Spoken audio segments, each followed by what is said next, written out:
PBS has joined the anti-Russia propaganda stampede with a 5-part documentary series that recycles the false and deceptive claims that have become official Washington's dangerous new groupthink, reports Rick Sterling. By Rick Sterling. The U.S. government-supported public broadcasting system PBS recently ran a 5-part series dubbed Inside Putin's Russia.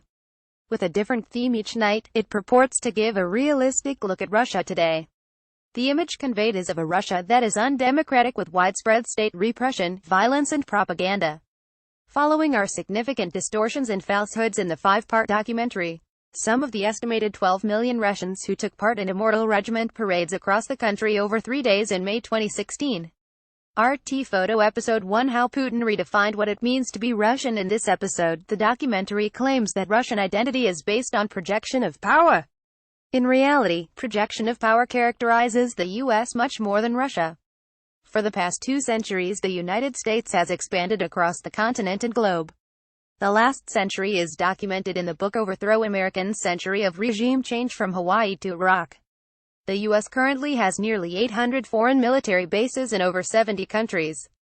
In contrast, Russia has military bases in only 2 countries beyond the former Soviet Union: Syria and Vietnam. Ignores crucial information about events in Ukraine. Russian involvement in eastern Ukraine and Crimea are presented as examples of projection of power. But basic facts are omitted from the documentary. There is no mention of the violent February 2014 coup in Kiev nor the involvement of neoconservatives such as Sen. John McCain and U.S. Assistant Secretary of State Victoria Nuland in supporting and encouraging the overthrow of Ukraine's elected government. In a December 2013 speech, Nuland outlined her intense involvement in Ukraine, including U.S. insistence that Ukraine choose a European future since the U.S. had invested $5 billion to assist. Days before the coup in February 2014, Nuland was captured on audio planning the composition of the coup leadership. Ignores crime as historic connections with Russia and the Ukrainian violence.